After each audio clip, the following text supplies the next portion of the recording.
സ്ഥിരധനമോ സുഖമോ നമ്മൾക്കെന്തിനിയുലകിൻ മഹിമ ക്രിസ്തുവിന്റെ നിന്ന ചുമക്കാം. നമ്മൾക്കെന്തിനിയുലകിൻ മഹിമ ക്രിസ്തുവിന്റെ നിന്ന ചുമക്കാം. ത്രിയേക ദൈവത്തിന് സ്തുതി. ദൈവത്തിന്റെ അതിപരിശുദ്ധമായ നാമം വാഴ്ത്തപ്പെടുമാറാകട്ടെ. ഈ മനോഹരമായ സന്ധ്യ സ്വർഗത്തിലെ ദൈവം നമുക്ക് ദാനമായി തന്നതിനെ ഓർത്ത് ദൈവത്തെ നമുക്ക് നന്ദിയോടെ സ്തുതിക്കാം, സ്തോത്രം ചെയ്യാം. ഇന്ന് രാത്രിയില് നമുക്ക് ഒരുമിച്ച് ധ്യാനിപ്പാനായിട്ട് ശുദ്ധമുള്ള ഹോശേയ പ്രവാചകന്റെ പുസ്തകം അതിന്റെ 10-ാം അധ്യായത്തിന്റെ 12-ാമത്തെ വാക്യത്തിൽ നിന്നുകൊണ്ടാണ് ഞാൻ ആഗ്രഹിക്കുന്നത്. വാക്യം എങ്ങനെയാണ്? നീതിയിൽ വിതപ്പീൻ, ദയയ്ക്കൊത്തവണ്ണം കൊയ്യുവിൻ, നിങ്ങളുടെ തരിശു നിലം ഉഴുവിൻ. യഹോവ വന്ന് നിങ്ങളുടെ മേൽ നീതി വർഷിക്കേണ്ടതിന് അവനെ അന്വേഷിക്കുവാനുള്ള താരം ആകുന്നുവല്ലോ. ദൈവത്തിന് സ്തോത്രം. ദൈവനാമത്തിന് മഹത്വം ഉണ്ടാകട്ടെ. ഇവിടെ ഹോശേയ പ്രവാചകന്റെ പുസ്തകത്തിന്റെ 10-ാം അധ്യായത്തിന്റെ 12-ാം വാക്യമാണ് നമ്മൾ വായിച്ചു കേട്ടത്. തരിശു നിലം ഉഴുവീൻ, നീതിയിൽ വിതപ്പീൻ, ദയയ്ക്കൊത്തവണ്ണം കൊയ്യുവീൻ. ദൈവത്തിന് സ്തോത്രം. അതുപോലെ തന്നെ വിശുദ്ധമുള്ള യിരെമ്യാ പ്രവാചകന്റെ അവിടെ ഉഴുവാനായിട്ടാണ് ദൈവത്തിന്റെ ആത്മാവ് ഓർമ്മപ്പെടുത്തുന്നത്. നമുക്കറിയാം, ഒരു കൃഷിക്കാരനെ സംബന്ധിച്ചിടത്തോളം ഓടാണ് ഇത് ആവശ്യപ്പെടുന്നത്. ഒരു കൃഷിക്കാരനെ ഭൂമിയുടെ അവസ്ഥകൾ മനസ്സിലാക്കി കൃഷി ചെയ്യുവാനായിട്ടുള്ള ക്രമീകരണങ്ങൾ ചെയ്യുവാനായിട്ട് സാധിക്കുകയുള്ളൂ. ആ നിലയിൽ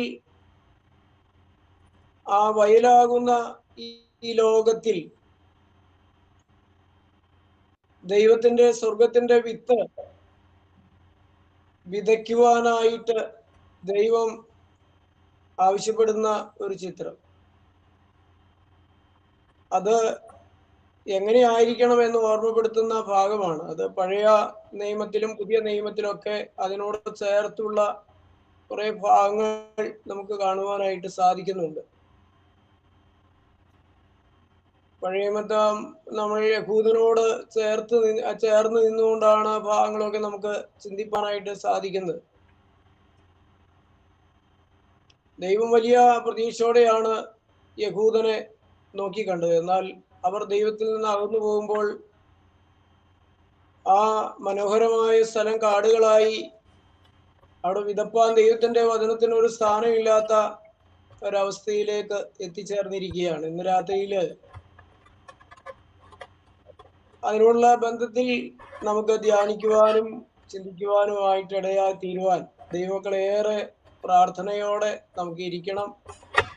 എല്ലാവരും പ്രാർത്ഥനയോടെ ഇരിക്കണം. കാലാവസ്ഥകൾ നമുക്ക് അത്ര അനുകൂലമല്ല. പുറമെ മഴയുണ്ട്. ചില സാഹചര്യങ്ങൾ നമുക്ക് പ്രതികൂലമായിട്ട് വരുവാനായിട്ടുള്ള സാധ്യതയുണ്ട്. ഏറെ പ്രാർത്ഥനയോടെ ഇരിക്കണമെന്ന് സ്നേഹത്തോടെ ഓർപ്പിക്കുകയാണ്. നമുക്ക് ഒരു നിമിഷം കൂടെ നമ്മുടെ തലകളെ നമിച്ചുകൊണ്ട് നമുക്ക് പ്രാർത്ഥിക്കാം. ഒരു വാക്ക്. കരുണയുള്ള ദൈവമേ, സ്വർഗീയ പിതാവേ, ഈ വാഴ്ത്തപ്പെട്ട അനുഗ്രഹിക്കപ്പെട്ട രാത്രിക്കായിട്ട് നന്ദിയോടെ സ്തുതിക്കുന്നു. കർത്താവ്, ഒരു വെള്ളിയാഴ്ച കൂടെ അടിയങ്ങൾക്ക് തന്നതിനെ ഓർത്ത് നന്ദിയോടെ സ്തുതിക്കുന്നു. ദൈവം നിന്റെ മക്കളെ നീ അവിടുന്ന് കൂട്ടി വരുത്തിയതിനായിട്ട് നന്ദിയോടെ സ്തുതിക്കുന്നു. ഇന്ന് രാത്രി അല്പസമയത്തെ ചിന്തയ്ക്കായിട്ട് അടിയങ്ങൾ തിരഞ്ഞെടുത്തിരിക്കുന്ന വേദഭാഗത്തെ അപ്പന്റെ കരങ്ങളിൽ ഒരിക്കൽ കൂടെ ഏൽപ്പിക്കുകയാണ്. നിന്റെ പരിശുദ്ധാത്മാവ് വചനത്തിന്മേൽ അഭിഷേകം ചെയ്ത് ഞങ്ങൾക്ക് ആവശ്യമായ ദൂത് അതിനോട് ഉള്ള ബന്ധത്തിൽ ഞങ്ങൾക്ക് ധ്യാനിപ്പാൻ അവിടുന്ന് ഇടയാക്കണമേ എന്ന് പ്രാർത്ഥിക്കുന്നു. ആ നിലയിൽ അടിയനെ അവിടുന്ന് ശക്തീകരിക്കണമേ, ആത്മാവിൽ നിറയ്ക്കണമേ എന്ന് പ്രാർത്ഥിക്കുന്നു. കടന്നു വന്ന എല്ലാ മക്കളെ അനുഗ്രഹിക്കണം. കടന്നു വരുവാൻ ആഗ്രഹിക്കുന്നവരെ അനുഗ്രഹിക്കണം.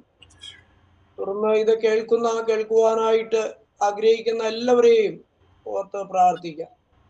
നമ്മുടെ കൂട്ടായ്മയിലായിരിക്കുന്ന എല്ലാ മക്കളെയും ഓർത്ത് പ്രാർത്ഥിക്കാം. ഇന്ന് പാട്ട് പാടിയവരെ, ദൈവവചനം വായിച്ചവരെ, അവസാനം ശുശ്രൂഷ ചെയ്യുന്ന പ്രിയപ്പെട്ടവരെ എല്ലാവരെയും ഓർത്ത് പ്രാർത്ഥിക്കാം. ആദ്യോടന്തം ദൈവത്തിന്റെ പരിശുദ്ധാത്മാവ് ശുശ്രൂഷ ഏറ്റെടുപ്പാനായിട്ട് നമ്മെ തന്നെ വിട്ടുകൊടുക്കാം. ദൈവത്തിന് സ്തോത്രം. ദൈവനാമം മഹത്വപ്പെടുമാറാകട്ടെ. യശയ്യാപ്രവാചകൻ പറയുകയാണ്, തരിശു നിലം ഉഴുവി. ലോകത്തിലേക്ക് നമ്മൾ ഈ വാസ്തവത്തിൽ ഒന്ന് കണ്ണോടിക്കുമ്പോൾ, ഇന്നത്തെ കാലഘട്ടത്തില്, പ്രവാചക കാലഘട്ടത്തില് ഇതൊക്കെ ഒന്ന് താരതമ്യം കർത്താവിന്റെ കാലഘട്ടത്ത് ഒക്കെ നമ്മളൊന്ന് താരതമ്യം ചെയ്യുമ്പോൾ, സഭാ കാലഘട്ടത്തില് എല്ലാം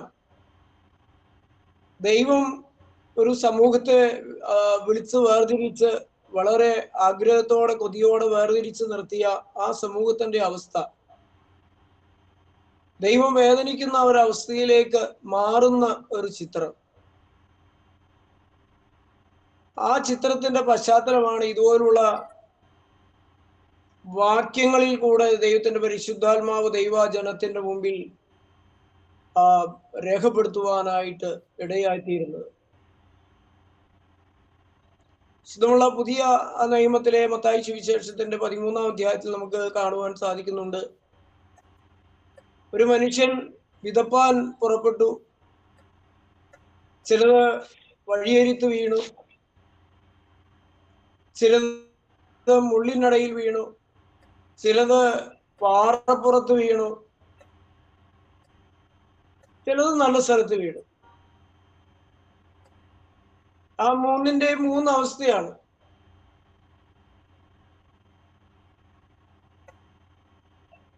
ഈ അതിന്റെ 14-ാം അധ്യായത്തിലേക്ക് കടന്നു വരുമ്പോൾ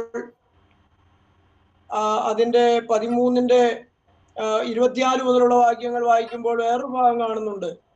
അവൻ മറ്റൊരു അവർക്ക് പറഞ്ഞു കൊടുത്തു, സ്വർഗരാജ്യം ഒരു മനുഷ്യപുത്രൻ നല്ല സ്ഥലത്ത് വിത്ത് വിതച്ചതിന്റെ ഇവോട് സദൃശ്യമാകുന്നു. മനുഷ്യൻ ഉറങ്ങുമ്പോൾ അവന്റെ ശത്രു വന്ന് ഗോതമ്പിന്റെ ഇടയിൽ കള വിതച്ചു. ദൈവത്തിന്റെ സ്തോത്രം.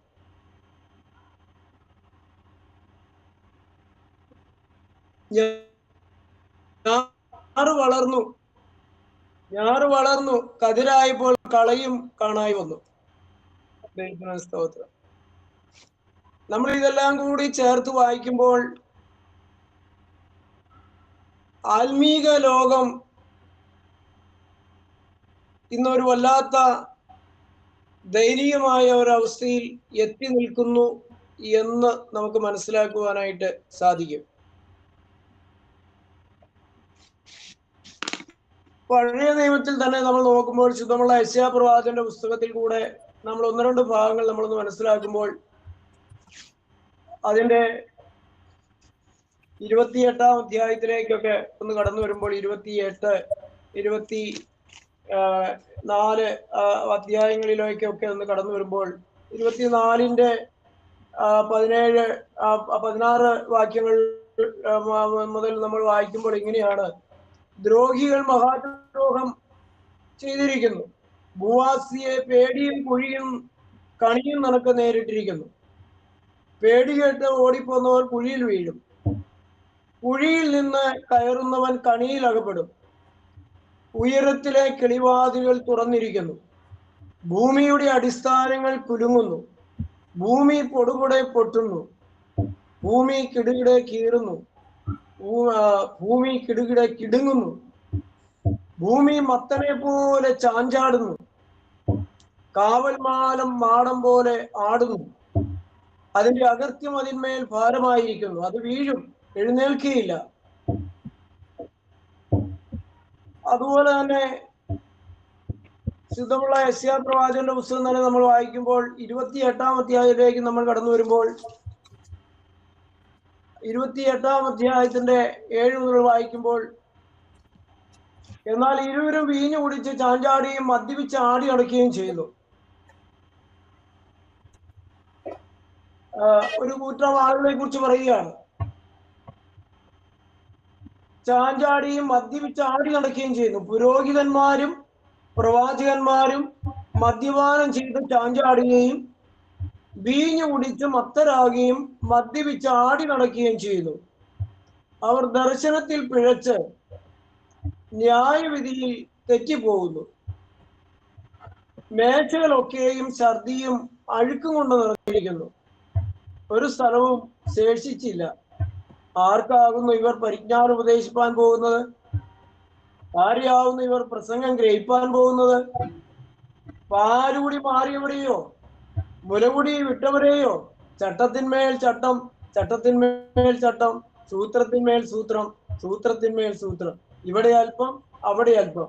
അവർ പാടുന്നു, അവിടെ വിക്കി വിക്കി പറയുന്നു.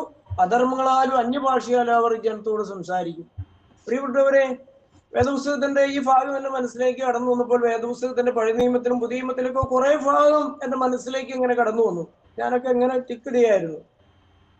അതിൽ അതുപോലെ തന്നെ 29-ാം അധ്യായത്തിന്റെ 13-ാമത്തെ വാക്യത്തിൽ ഈ ജനം അടുത്തു വന്ന് വായുകൊണ്ടും അതരം കൊണ്ടും എന്നെ ബഹുമാനിക്കുന്നുവെങ്കിലും തങ്ങളുടെ ഹൃദയത്തെ അവർ എങ്കിൽ നിന്ന് ദൂരത്ത് അകറ്റി വച്ചിരിക്കുന്നു. എന്നോടുള്ള ഭക്തി മനപ്പാടമാക്കിയ മനുഷ്യ കൽപ്പനയത്രേ. ദൈവത്തിന് സ്തോത്രം. മനപ്പാടമാക്കിയ ദൈവാൽപ്പന എന്ന് പറഞ്ഞാൽ അവരുടെ ഹൃദയത്തിൽ വചനത്തിന് സ്ഥാനമില്ല. അവർ ഇങ്ങനെ മനപ്പാടമാക്കിയ വാക്കുകൾ ഇങ്ങനെ പറയുന്നു, ജൽപ്പനം ചെയ്യുന്നു എന്ന വാസ്തവത്തിൽ അതിന്റെ അർത്ഥം. നമ്മൾ കണ്ടത് ഈ ഭൂമി വല്ലാത്ത ഒരു അവസ്ഥയിൽ കൂടെ കടന്നു പോകുന്നു, വല്ലാത്ത ഒരു പ്രതിസന്ധിയിൽ കൂടെ. അത് പൊടുപൊടെ പൊട്ടുന്നു. കിടുകിട 24-ാം അധ്യായത്തിൽ നമ്മൾ വായിച്ചത് പേശാവിൽ കണ്ടത് അങ്ങനെയാണ്. പൊടുപൊടെ പൊട്ടുന്നു, കിടുകിട കീറുന്നു, ചാഞ്ചാടുന്നു, മത്തനെ പോലെ ആടുന്നു. അതിനൊക്കെ കാരണം എന്താ? ദ്രോഹികൾ മഹാദ്രോഹം ചെയ്തിരിക്കുന്നു. ആർക്ക് കഷ്ടം, ആർക്ക് ആവലാതി. ഇത് മനുഷ്യൻ ഒരു വല്ലാത്ത, എന്തും ചെയ്യുവാൻ മടിയില്ലാത്ത, എന്തും പറയുവാൻ മടിയില്ലാത്ത, എന്തും പ്രവർത്തിപ്പാൻ മടിയില്ലാത്ത ഒരു ലോകത്ത് നമ്മൾ ഇന്നത്തെ സാഹചര്യം നമ്മളൊന്ന് പരിശോധിച്ച് നോക്കുകയും കൊലപാതകങ്ങൾ വർദ്ധിച്ചു വരുന്നു. യാതൊരു വിലയും, മനുഷ്യ ജീവന് ഒരു വിലയില്ലാത്ത ഒരവസ്ഥയിലേക്ക് ഈ ഭൂലോകം മാറിക്കൊണ്ടിരിക്കുന്നു. നമ്മൾ ഹോശേയ പ്രവാചകൻ കൂടെ നമ്മൾ വായിച്ച് തരിശു നിലങ്ങളെ ഒഴുകുവിൻ എന്ന് പറയുമ്പോൾ അതിന്റെ അർത്ഥം ഭയങ്കരമാണ്. ഇന്ന് ഈ മനോഹരമായ സ്ഥലങ്ങളെല്ലാം ദൈവം വളരെ പ്രതീക്ഷയോടെ സൃഷ്ടിച്ച ദൈവം ആഗ്രഹിച്ച് സൃഷ്ടിച്ച സ്ഥലങ്ങളെല്ലാം ഇന്ന് സാത്താൻ കൈയടക്കിയിരിക്കുകയാണ്, അവന്റെ അധീനതയിലാക്കിയിരിക്കുകയാണ്. അത് മനുഷ്യന് മാത്രമല്ല, ഭൂലോകം മുഴുവൻ അവൻ കീഴടക്കിക്കൊണ്ടിരിക്കുകയാണ്. ഭൂലോകത്തിൽ ആയിരിക്കുന്ന സകലത്തിന്മേലും അവൻ ഇടപെടുകയാണ്. മനുഷ്യൻ എവിടെയുണ്ടോ അവിടെയെല്ലാം അവന്റെ ആധിപത്യം സൃഷ്ടിക്കുകയാണ് പിശാച്. അവൻ കളവിതയ്ക്കുകയാണ്. ദൈവനാമത്തിന് മഹത്വം ഉണ്ടാകട്ടെ. പ്രിയപ്പെട്ടവരെ, നമ്മുടെയൊക്കെ ജീവിതത്തിലേക്ക് നമ്മളൊന്ന് ഒന്ന് ചിന്തിക്കുക. നമ്മൾ നമ്മുടെ പരിസരത്തൊന്ന് ചിന്തിക്കുക. നമ്മൾ ആയിരിക്കുന്ന മേഖലകളിലൊന്ന് ചിന്തിക്കുക. കൊലപാതകങ്ങൾ, വഴക്കുകൾ, വൈരാഗ്യങ്ങൾ, പക, വിദ്വേഷം എല്ലാ മേഖലകളിലേക്കും കടന്നു കഴിഞ്ഞു. സഭകളിൽ പ്രതിസന്ധികള്, സഭകൾ തമ്മിൽ, സുവിശേഷ കൂട്ടായ്മകൾ തമ്മിൽ ഭിന്നതകള്, അഭിപ്രായ വ്യത്യാസങ്ങള്, മുള്ളുകൾ കൊണ്ട് നിറഞ്ഞിരിക്കുകയാണ്. മുള്ളുകൾ. സാത്താൻ കളവിതയ്ക്കുകയാണ്. എല്ലാ മേഖലകളിലും സാത്താൻ കളവിതയ്ക്കുകയാണ്. അതിന്റെ ഇടയിൽ ഒഴുകുവാനായിട്ട് ആ സ്ഥലം ഒന്ന് നന്നാക്കിയെടുത്ത് ദൈവവചനം വിതപ്പാനായിട്ട് ഏറെ ശ്രമകരമാണ്, പ്രയാസമാണ്. സ്വയം നീതീകരിക്കുന്ന ആത്മീക നേതാക്കന്മാർ ഒരു വല്ലാത്ത ഒരു ലോകത്ത് നമ്മുടെ ആത്മീക ജീവിതം മുന്നോട്ട് പോകുന്നത്. ദൈവനാമത്തിന് മഹത്വം ഉണ്ടാകട്ടെ. എല്ലാം സാത്താന്റെ കാൽക്കീഴിൽ അവൻ ഒതുക്കി വച്ചിരിക്കുകയാണ്. അവന്റെ സ്വഭാവം എല്ലാ മേഖലയിലും വ്യാപരിച്ചിരിക്കുകയാണ്. അതുകൊണ്ടാണ് ഒരുവൻ വിതയ്ക്കാൻ പുറപ്പെട്ടു. അത് ചിലത് അത് വഴിയരികിൽ വീണു. ഞാൻ ഇങ്ങനെ ചിന്തിക്കാറുണ്ട്, ഈ വിതപ്പാൻ പോകുന്ന ഒരു വ്യക്തിയെ സംബന്ധിച്ചോളം അവൻ ചുമ്മാ വിതയ്ക്കാനായിട്ട് പോയി. ഞാൻ ഒരു കൃഷിക്കാരനായിരുന്നു. എന്റെ പാരമ്പര്യമായിട്ട് ഞങ്ങൾ കൃഷിക്കാരായിരുന്നു. ഈ അതിൻ്റെതായ പ്രയാസങ്ങളുണ്ട്. വെറുതെ വിതയ്ക്കില്ല. അത് സ്ഥലമെല്ലാം ഒരുക്കി കൃത്യമാക്കിയതിനു ശേഷമാണ് വിതയ്ക്കുന്നത്. എന്നാൽ അവിടെ സാത്താൻ ആധിപത്യം സൃഷ്ടിച്ചു എന്നാണ് നമ്മൾ ഇവിടെ വായിക്കുമ്പോൾ മനസ്സിലാകുന്നത്. ചിലത് വഴിയരികിൽ വീഴുകയാണ്. അത് കർത്താവ് താഴോട്ട് വായിക്കുമ്പോൾ അത് ഏതെല്ലാം സാഹചര്യമാണ്, എങ്ങനെയുള്ള സ്ഥലമാണ് എന്നൊക്കെ കർത്താവ് വളരെ വ്യക്തമായിട്ട് പറയുന്നുണ്ട്. പാറപ്പുറ എങ്ങനെയുള്ളതാണ്, മുള്ള് എങ്ങനെയുള്ളതാണ്, നല്ല സ്ഥലം എങ്ങനെയുള്ളതാണ്, വഴിയരിക് ഇതെങ്ങനെയുള്ളതാണ് എന്നൊക്കെ കർത്താവ് പഠിപ്പിക്കുന്നുണ്ട്. ഈ പാറ പോലുള്ള ഹൃദയങ്ങളുള്ള മനുഷ്യൻ, അവന്റെ കല്ലായുള്ള ഹൃദയങ്ങൾ, അവന് അനുതാപമില്ല, മാനസാന്തരമില്ലാത്ത അവസ്ഥ. ദൈവത്തിന് സ്തോത്രം. എന്തുമാത്രം അവൻ കേട്ടാലും വീണ്ടും ആ പഴയ സ്വഭാവത്തിൽ ജീവിക്കുന്ന സാഹചര്യങ്ങൾ, ഞാനെന്നുള്ള ഭാവം, അഹങ്കാരം, നിഗളം, ഈ അവസ്ഥകളിൽ മനുഷ്യൻ ജീവിക്കുകയാണ്. മുള്ളിനിടയില് മുള്ളുകൾ കൊണ്ട് നിറഞ്ഞിരിക്കുകയാണ്. സാത്താനാണ് കള വിതയ്ക്കുന്നത് നമ്മൾ കണ്ടു. മത്തായി സുവിശേഷത്തിന്റെ 13 നമ്മൾ കണ്ടതാണ്. 13:24 നമ്മൾ കണ്ടതാണ്. സാത്താൻ കള വിതച്ചിരിക്കുകയാണ്. നല്ല വിത്ത് വിതയ്ക്കാൻ പോവുകയാണ്. എന്നാൽ അവൻ ഇതിന്റെ കൂടെ തന്നെ കളയും വിതച്ചു കഴിഞ്ഞു. കള ഇതിനെ തിക്കിക്കൊണ്ടിരിക്കുകയാണ്. നല്ല വിത്തുകളെ തിക്കിക്കൊണ്ടിരിക്കുകയാണ്. ഇത് വളർന്നു വരുവാൻ വളരെ പ്രയാസമാണ്. ഫലം കായ്ക്കാൻ വളരെ പ്രയാസമാണ്. ദൈവനാമത്തിന് മഹത്വം ഉണ്ടാകട്ടെ. ഇവിടെ ലോകം ഒരു വല്ലാത്ത അവസ്ഥയിൽ കൂടെ മുന്നോട്ട് പോയിക്കൊണ്ടിരിക്കുകയാണ്. ഇതിന്റെ എല്ലാം കാരണം മനുഷ്യന്റെ പാവമാണ്. ദ്രോഹികൾ മഹാദ്രോഹം ചെയ്തിരിക്കുകയാണ്.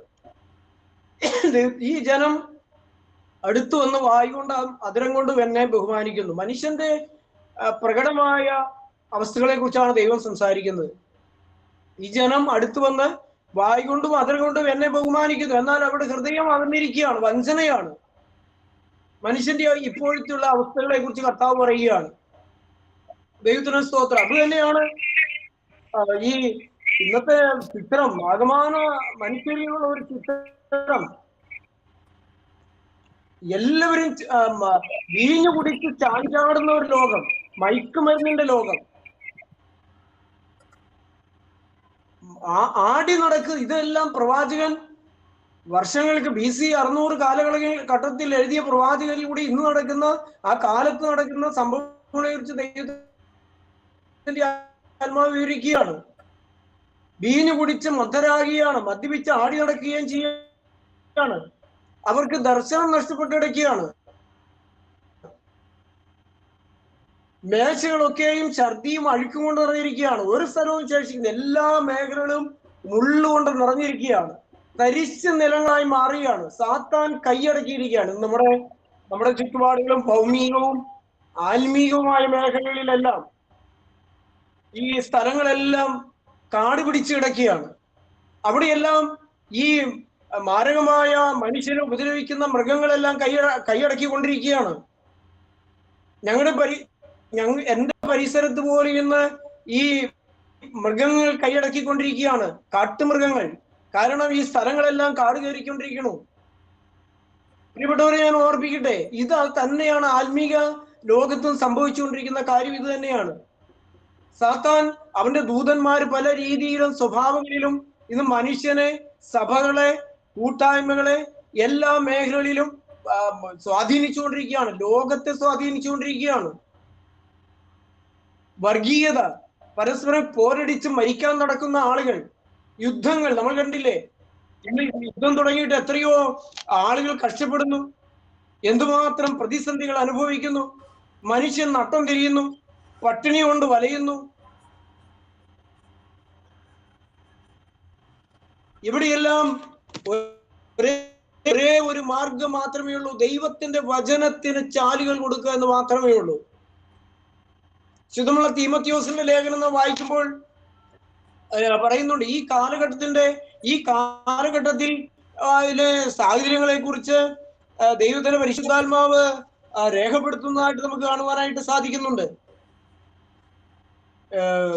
അതിന്റെ 2 തീമോഥെയോസിന്റെ ലേഖനത്തില് ഈ കാലഘട്ടത്തിന്റെ അവസ്ഥകളെ അതിന്റെ 3:1 മുതൽ നാം വായിക്കുമ്പോൾ, അന്ത്യകാലത്ത് ദുർഘട സമയങ്ങൾ വരുമെന്നറിയുക.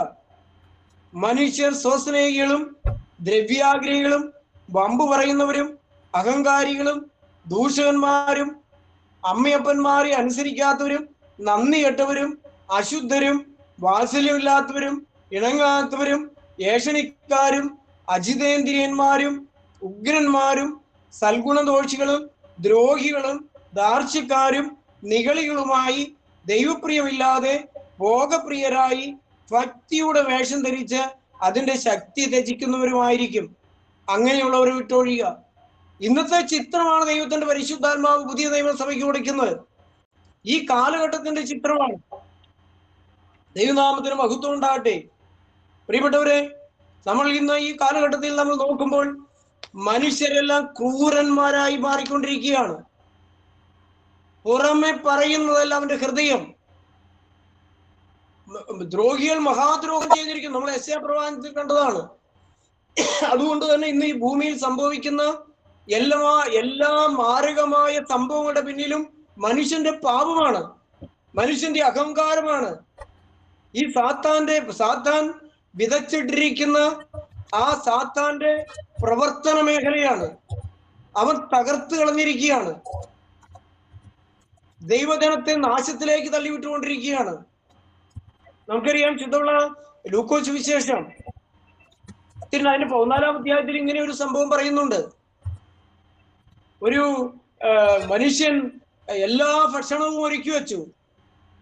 എല്ലാ ഭക്ഷണവും ഒരുക്കി വെച്ചിട്ട് പറഞ്ഞു, തന്റെ ദാസന്മാരെ അയച്ചിട്ട് പറഞ്ഞു, നിങ്ങൾ എല്ലാം ഒരു വിരുന്നൊരുക്കിയാണ്. വിരുന്നൊരുക്കിയിട്ട് പറഞ്ഞു, നിങ്ങൾ എല്ലാവരെയും ഈ വിരുന്ന് എന്റെ ഭക്ഷണം കഴിപ്പാനായിട്ട് ക്ഷണിക്കണം. അവർ ക്ഷണിപ്പാനായിട്ട് വേലക്കാര് ആ യജമാന്റെ ദാസന്മാര് ക്ഷണിപ്പാനായിട്ട് പോയി. ക്ഷണിപ്പാനായിട്ട് എന്ന് കഴിഞ്ഞപ്പോൾ അവർ ആദ്യം കണ്ടവരോട് പറഞ്ഞു, നിങ്ങൾ ഇവിടെ വലിയ ഒരു വിരുന്നൊക്കെ ഒരുക്കിയിരിക്കുന്നു, നിങ്ങൾ കടന്നു വരണം, ഈ വിരുന്നിൽ പങ്കാളികളാകണം. അവർ പറഞ്ഞു, അയ്യോ, ഞങ്ങളിപ്പോൾ കുറച്ച് സ്ഥലം വാങ്ങിച്ചിട്ടുണ്ട്, ഞങ്ങൾക്കിപ്പോൾ സമയമില്ല, ഞങ്ങൾ അല്പം തിരക്കിലാണ്, ഇപ്പോൾ പറ്റില്ല എന്ന് പറഞ്ഞു. അവർ അടുത്ത ആളുടെ അടുക്കൽ പോയി. അപ്പൊ അവർ പറഞ്ഞു, അയ്യോ, ഞങ്ങളിപ്പോൾ കുറച്ച് കാളകളെ വാങ്ങിച്ചിട്ടുണ്ട്,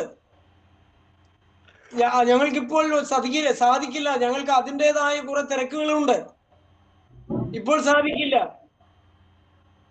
അവരും ഒഴിവായി. പിന്നെ അവർ അടുത്ത ആളുകളെ അടുത്തേൽപ്പിച്ചെന്ന് പറഞ്ഞു. അവർ പറഞ്ഞു, ഞങ്ങൾ ഇപ്പോൾ വിവാഹം കഴിച്ചവരെയാണ്, ഇപ്പോൾ വിവാഹം കഴിച്ചതേ ഉള്ളൂ, ഞങ്ങൾക്ക് അതിൻ്റെതായ തിരക്കുകളുണ്ട്. പ്രിയപ്പെട്ടവരെ, ദാസന്മാർ നിരാശയോടെ യജമാന്റെ അടുക്കൽ ചെന്ന് ഈ വിവരം പറഞ്ഞു. നമ്മൾ മനസ്സിലാക്കുക, ഇന്ന് ഈ കാലഘട്ടം ഇങ്ങനെയാണ്. ദൈവത്തിന്റെ വചനം വിതപ്പാനായിട്ട് അതിന് താഴോട്ട് വായിക്കുമ്പോൾ നമുക്ക് കാണാൻ സാധിക്കുന്നത്, ഈ ദൈവരാജ്യത്തിൽ ഭക്ഷണത്തിന് ഇരിക്കുന്നത് ഭാഗ്യമാണ്, ഈ ദൈവരാജ്യത്തിൽ വിരുന്നിൽ സംബന്ധിക്കുന്നത് ഭാഗ്യമാണ്. ഈ ഭാഗ്യകരമായ ഒരു അവസ്ഥയിലേക്കാണ് വിളിച്ചിരിക്കുന്നത്. പക്ഷെ ഈ വിളിയുടെ ശബ്ദം കേട്ടിട്ട് ആ വിളി കേട്ട് ആ ദൈവരാജ്യത്തിൽ പന്തിയിൽ ഇരിപ്പാനായിട്ട് ഒന്ന് വരേണ്ടത് മാത്രമേ ഉള്ളൂ. പക്ഷെ എന്തുണ്ട്, അവൻ ഇപ്പോൾ കുറെ സ്ഥലം വാങ്ങിച്ചിട്ടുണ്ട്, അവൻ സാമ്പത്തികമായി ഉയർന്നു, അവൻ കുറച്ച് കാലങ്ങൾ മെച്ചപ്പെട്ടപ്പോൾ അവന് നിലവാരം മാറി, അവന്റെ കാലങ്ങൾ മാറി, അവന് കുറെ സാഹചര്യങ്ങൾ മാറി. അവൻ പറയുവാണ്, അയ്യോ, ഞാനിപ്പോ കുറെ സ്ഥലങ്ങൾ വാങ്ങിച്ചിട്ടുണ്ട്, എനിക്കിപ്പോൾ തിരക്കാണ്. നമ്മളെല്ലാവരും തിരക്കുകളുള്ളവരാണ്, നമുക്ക് ധാരാളം തിരക്കുകളുണ്ട്, ഇല്ലേ? നമ്മുടെ ജീവിതത്തിൽ ഒരുപാട് തിരക്കുകൾ നമുക്കുണ്ട്. കാരണം എന്താണ്? നമ്മുടെ സാഹചര്യങ്ങൾ വർദ്ധിക്കുകയാണ്, നമ്മുടെ സൗകര്യങ്ങൾ വർദ്ധിക്കുകയാണ്.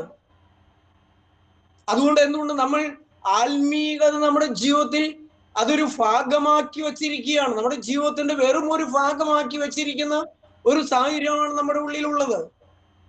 നമുക്ക് വലിയ തിരക്കുകളുടെ നടുവിലാണ് നമ്മൾ ജീവിക്കുന്നത്. ദൈവത്തിന് സ്തോത്രം. പ്രിയപ്പെട്ടവരെ, നമ്മുടെ അവസ്ഥയെ കുറിച്ചാണ് ദൈവത്തിന്റെ ആത്മാവ് പറയുന്നത്. മറ്റൊരുവൻ പറയാണ്, ഞാനിപ്പോൾ കുറെ കാളകളെ വാങ്ങിച്ചിട്ടുണ്ട് എന്ന് പറഞ്ഞ അവൻ ബിസിനസ്സിൽ ഉയർന്നുപോയി. അവൻ ബിസിനസ് ചെയ്ത് അവൻ ബിസിനസ്സിൽ അങ്ങ് വളർന്നുപോയി. അവന് അതിൻ്റെതായ തിരക്കുകളുണ്ട്. ഇപ്പൊ പഴയ പോലെയൊന്നും ആത്മീയമായ കാര്യങ്ങൾക്ക് അവനെ കിട്ടുന്നില്ല. അവൻ പ്രാർത്ഥനയ്ക്ക് വരുന്നില്ല, യോഗത്തിന് വരുന്നില്ല. കാരണം അവന് ഭൗമികമായ സമ്പത്ത്, ബിസിനസ് വളർന്നു. അപ്പോൾ അവന് ഈ പഴയ ആത്മീയ അവന് ചൂട് പോയി, അവന് ശക്തി, ആത്മീയമായ ആ കത്തുന്ന അവസ്ഥ നഷ്ടപ്പെട്ടു. അവിടെയും സാത്താൻ വിതച്ചു. ഭൗമികത, ആത്മീയതയുടെ മേൽ ചാരം പതിഞ്ഞു. ഭൗമികത വളർന്നു. വീണ്ടും അടുത്ത ആളുകൾ പറയുകയാണ്, ഞങ്ങളിപ്പോൾ വിവാഹം കഴിച്ചിരിക്കുന്നു. അവർ പറയുകയാണ്, ഞങ്ങൾ വിവാഹം കഴിച്ചിട്ടുള്ളൂ, ഞങ്ങൾക്ക് അതിൻ്റെതായ തിരക്കുകളുണ്ട്. 3 പേരും പറഞ്ഞ് ശരിയല്ലേ?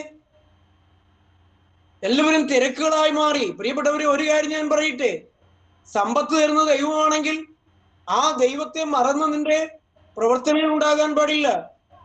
കുടുംബം തരുന്ന ദൈവമാണെങ്കിൽ ദൈവത്തെ മറന്നുള്ള ഒരു കുടുംബജീവിതം ദൈവം നമുക്ക് അനുവദിച്ചിട്ടില്ല. മക്കളെ തന്ന ദൈവമാണെങ്കിൽ ദൈവത്തെ മറന്നിട്ടുള്ള ഒരു ജീവിതം ദൈവം നിനക്ക് അനുവദിച്ചിട്ടില്ല.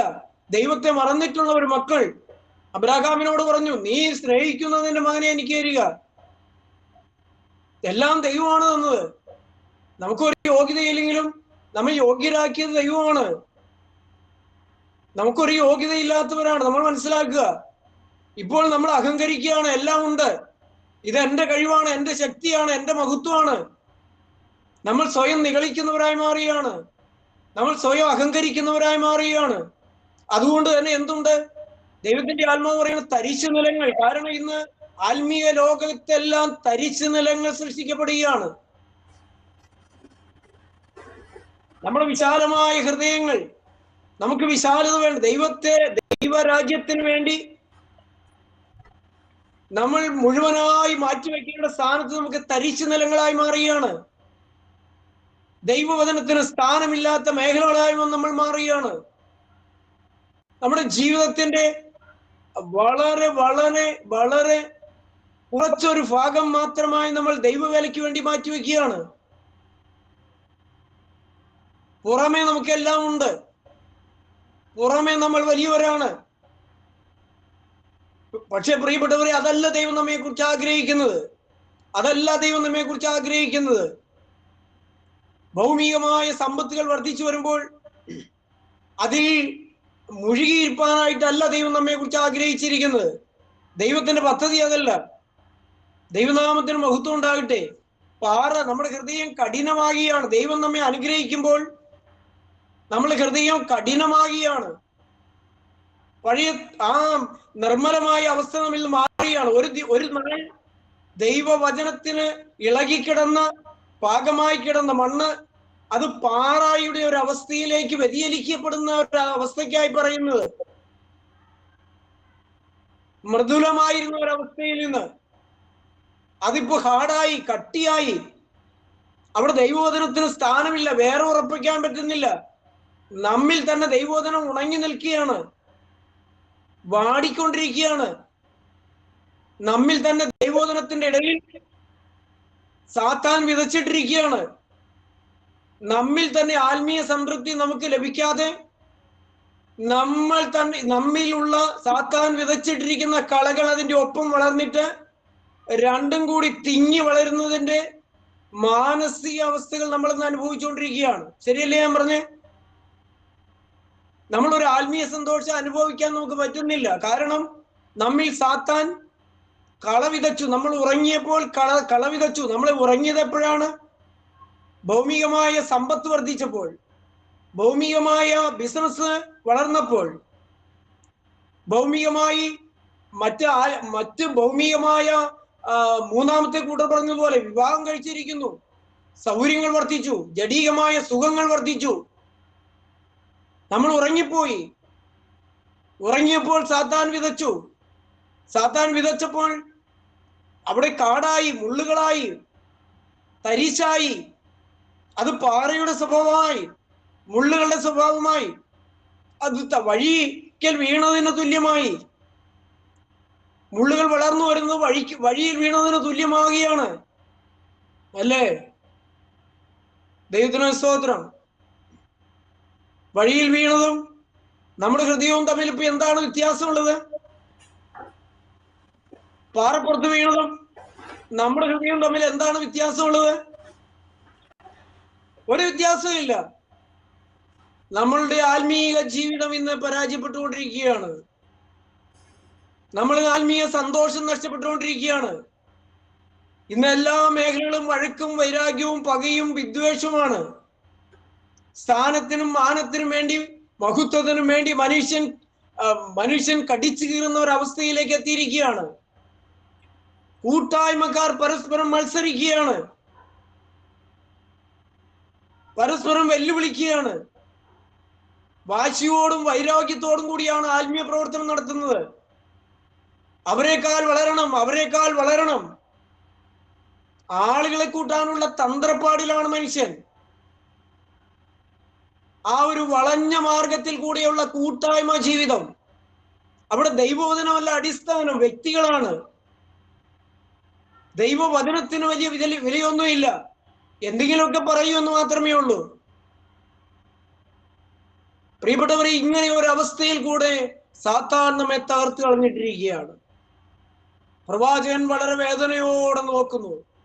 തരിശ നിലകളെ ഉഴുവീൻ, നീതിയിൽ വിതപ്പീൻ, ദയയ്ക്ക് ഒത്തവണ്ണം കൊയ്യുവീൻ എന്ന് പറഞ്ഞാൽ വലിയ വിശാലമായ അർത്ഥമുണ്ട്. ഈ സാത്താൻ തരിശ നിലങ്ങളെ ഉഴുത് നീതിയിൽ വിതച്ച് നീതിക്ക് ഒത്തവണ്ണം കൊയ്യണം. അത് കുറച്ച് പ്രയാസമായി തീർന്നിരിക്കുന്നു. കാരണം ഈ സാത്താൻ, നമ്മൾ ഉറങ്ങിയപ്പോൾ സാത്താൻ വിതച്ചു, രണ്ടും കൂടി വളർന്നു. 30, 60, 100 മേനിയായി വിളയുവാൻ സാധിച്ചിട്ടില്ല. തിങ്ങിപ്പോയി, ഫലമില്ല. നീതിയിൽ സന്തോഷത്തോടെ കണ്ണുനീരോടെ ചാർപ്പോടെ കൊയ്യാൻ പറ്റാത്ത ഒരവസ്ഥയിലേക്ക് മാറുന്നു. നമ്മുടെ ആത്മീയ ജീവിതം, പ്രിയപ്പെട്ടവരെ, നിരാശയിലേക്ക് മാറുകയാണ്. പലരും നിരാശയിലാണ്.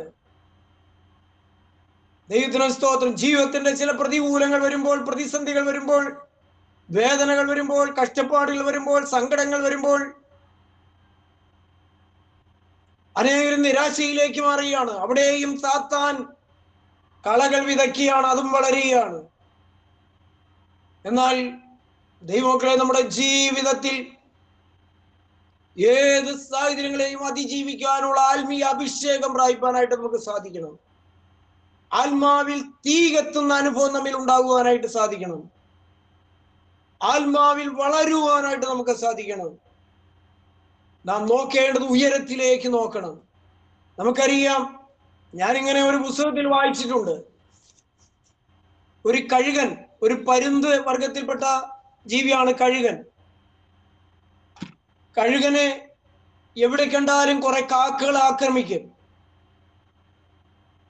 കാക്കകൾ ഇങ്ങനെ ആക്രമിച്ചുകൊണ്ടിരിക്കും.